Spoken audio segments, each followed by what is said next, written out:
Hey, thank you all for stopping back by Brian for Liberty. This is part of a series I'm doing as I'm reading my way through critical race theory. Talked about chapter one in my last video, so I'll go check that out and kind of grinding my way through chapter two. There's so much here to cover that it makes it's really difficult because if you are not a proponent, if you don't believe in critical race theory, every few sentences is something to underline and that you want to kind of pound on and discuss. And I know that there are people who are going to watch this that are proponents of critical race theory. They're going to, a lot of those things, I'm never going to convince anybody that that part of it is wrong because they're a proponent of the fundamental principles of it. So I'm trying to find things within the book that are more, hey, look, you could believe in systemic racism and you could believe in white privilege, but there are things that we should all be able to agree on that are grossly inaccurate in this book. And because they're grossly inaccurate, because of those inaccuracies, the book itself and the theory itself has to be questioned, maybe more so than we tend to question it. There's a line in this book that says, well, let me get into the introduction. The introduction to chapter 2 is two businessmen walking down the street, and they pass a beggar. And one of the gentlemen says something crass to the beggar as he asks for money, and his friend takes him to tasks and tells him he shouldn't say those things and, be nicer to people and so on and so forth. And the book goes on. See, this is where the book has there is some really good stuff in there. And I know my goal is to kind of deconstruct the theory, but the book does have some good stuff in there because it goes on to say, well, what would happen if everybody in the world was just kinder and nicer? Would the life of the beggar actually be that much better? And this is a really good question. This is an important thing that we as Americans need to be talking about, and something that we can all kind of agree on together. And this is why the systemic racism, white privilege, CRT stuff really gets under my skin, because none of it's really solution based. It's all virtue signaling, feeling based, but it's not really asking questions about how to solve real world problems. So the book goes on to ask if the world's going to be a better place if people are just simply kinder. And it comes to the proper conclusion that the answer to that is no. The world's not just going to be a better place because the guy's nicer and doesn't say mean things to him. And my God, do we have an example of that just happened in the last election? Are we better off? And this is not a pro-Trump statement. Are we better off because we have less mean tweets? Nothing else actually changed. The behavior of your government didn't change just because somebody who doesn't say as many threatening things is in the office. The government's behaving the same way. So we're no better off. And what they're saying is if you behave in the same way, but you say nicer things and you act kinder, that doesn't do anybody any good. You're not making that beggar's life any better. So that's a valid point that the book makes in its introduction. But then it goes on to say in that same introduction that the reason life isn't going to be any better is because our capitalist way of doing things, a free market way of doing things, creates poverty. It cannot help but create poverty. And that is a flat out false statement. That's a flat lie. And these are intellectuals. They know, this is what bothers me. They know they're lying to you. They know it. They're not stupid. These are intellectual people. They know free market economic theory does not create poverty, or they're not smart. And I like to believe that they're intelligent people who I think are just misguided. But capitalism, free market economics, does not create poverty. Poverty is a default state. It is not something that's created by any economic system. Let me be clear on this. I don't even think communism creates poverty, because poverty is the natural state. Communism, when it or socialism or whatever ism you want to use, when it establishes itself in a country that was wealthy like Venezuela, you would look at that and go, well, look, see, it made all those people poor. No, it just didn't create any more wealth. And once the wealth that already existed was dried up, people returned to the natural state of poverty. Free market economics, capitalism creates wealth. And you can piggyback socialism on top of that. And capitalism can pay for a lot of social programs that can be designed to help people. And that's a whole separate conversation. But the idea that they would write in a book that capitalism creates poverty it drives me crazy, because they know they're lying to you and that it's not true. They're literally saying something false and knowing full well that it's inaccurate. So that's kind of one of the first things that really popped out at me about this. And then this chapter talks a lot about comparing materialists and idealists. And it's actually, in this, again, this is a good comparison to have when we're talking about materialist critical race theorists, or crits as the book refers to them, or idealists, and what does more good. And it's a really interesting thing to put that idea on top of critical race theory, because it really shines a light on what's wrong with what is the woke left in the United States. And they're going to read the book and basically pray to this book, and they're never going to see what they're doing wrong. They're not doing anything.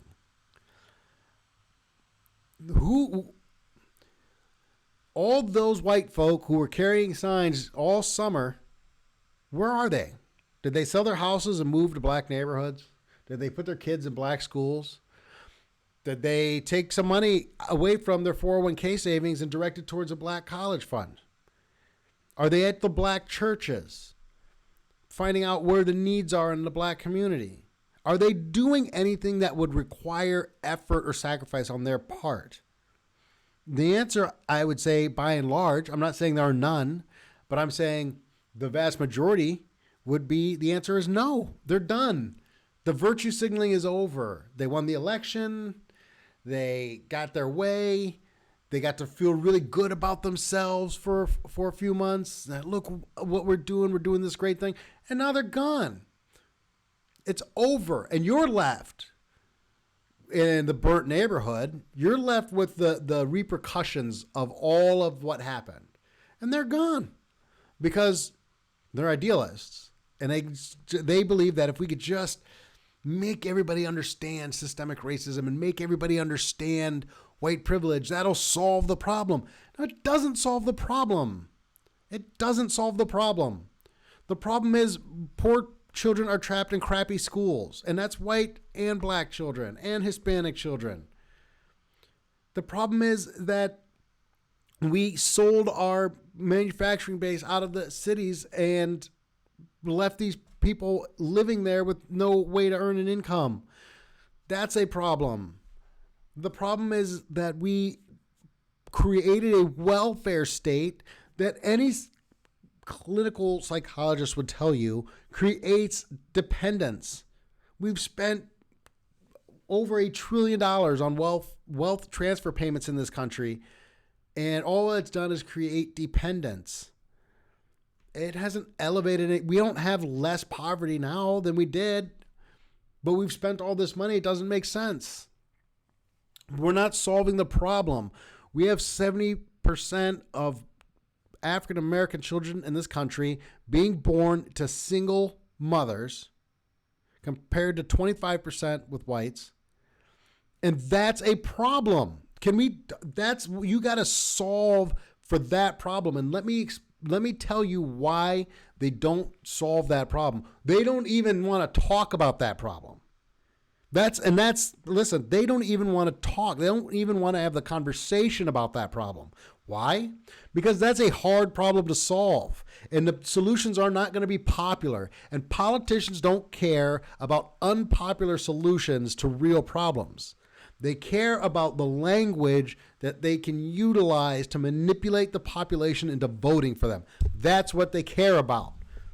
They want to protect institutions, they want to protect the status quo, and they want to get reelected. That's it. So they're not going to talk about real solutions. The real solution to the education issue and the educational discrepancies is to put educational dollars in the hands of the parents and let the private sector come in and compete for that money. You will have the best schools where the need is the highest. Why? Because they're not going to go to rich white neighborhoods. these capitalist investors are not going to go to rich white neighborhoods and try and compete with schools that the parents love and have a close relationship with and are involved in and are doing bake sales and all that stuff. They're going to go where the schools are garbage. That's the first place you're going to invest. You're going to elevate the standard of education for the children who need it the most. That's a real solution. But you can't get up in front of the people and say that and get elected. And you're sure as hell not going to get any money from the labor unions, particularly the teachers union. And you've convinced all these people that we have to protect these institutions. We're going to run around and talk about systemic racism and white privilege and how all these things are ingrained in the systems. And then we're going to do everything we can to protect the institutions. Well, it's the institute. If you're gonna combat systemic racism, if that's the enemy, then the battle has to be fought over the institutions. The institutions are broken because they were established in that way. So there's a book called Capitalism and Freedom. It's by Milton Friedman. I'm going to put a link if you want to support me. I'm going to put a link in the comment section or in the description here. For my affiliate program, you go on and buy Milton Friedman's Capitalism and Freedom. He talks about public education and how we're doing it wrong, and points to ways that we can solve that problem, and why a free market approach by putting the money in the hands of the parents is a good solution to this problem. But you're not going to listen to Democrats and liberals talk about that because they protect that institution. The institution is far more important to them. That you will never hear somebody defending public education and talking about educational outcomes at the same time. When you tell somebody that we need school vouchers or I don't even want vouchers. I want the money. I want cash in parents' hands so that they can go and spend that educational money however they see fit on their children's education. And you will not hear them talk about that system and educational outcomes. You won't hear liberals put those two things together, educational outcomes and school choice, in the same sentence, because the two things they don't care about. You'll hear them talk about, but the public schools will lose money. That's what you'll hear them say. You won't hear them talk about educational outcomes because that's not what they care about. They care about protecting the system.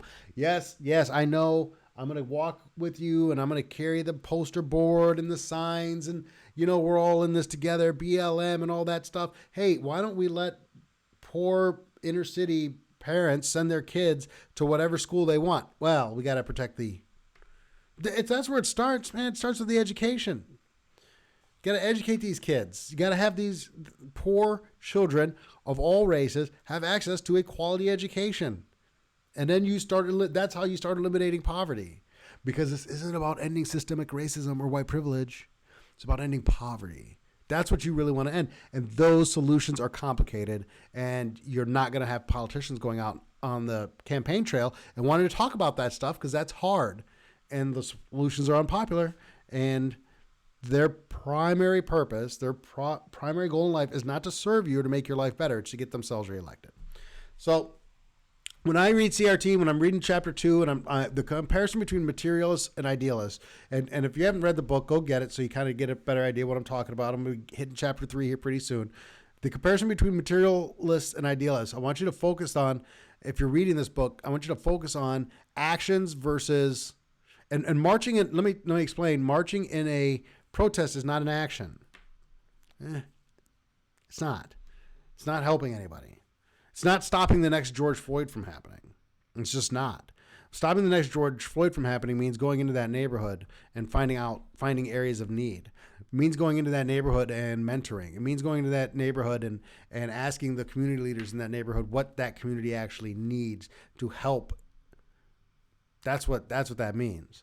It's not marching in a parade. So you compare the materialists and the idealists, and you look at what's going on and who's screaming and shouting the loudest, but how vapid and empty it is, and how it's not a solution-based thing. And that is a general problem. So that's something that CRT points to, that I'll give them credit for, at least being able to point that, hey, we need to improve this physical situation. The actual poverty needs to be solved. And that's how we get race equality as opposed to we're just going to scream and shout and we're going to change language and we're going to make sure that there's safe spaces on universities, but we're not going to actually do anything to initiate any real change or elevate anybody or teach people the pathway out of poverty. So that's what I wanted to focus on this time around. Thank you guys for hanging in there. If you made it all the way to this point, please like the video, please subscribe, share the content if you like it, and get active in the comment section. I've seen some good action in the comment section from a few of you who are regularly out there. I'm going to shout you out on the next video because I don't have the names in front of me. I should have been better prepared. But I appreciate you guys getting into the comment section and mixing it up. And listen, I hope that we can keep it respectful and that we can have intelligent conversations. But when you're expressing yourself in the comment section, when you're having these conversations with somebody on the street, point to a specific problem. Say, give me a specific problem, and now let's talk about specific solutions. Because otherwise, you're just arguing over definitions and terms, but nobody's really talking about the problem, and then the problem never gets solved. Anyway, thanks again. Please like, share, subscribe, and I will see you guys next time.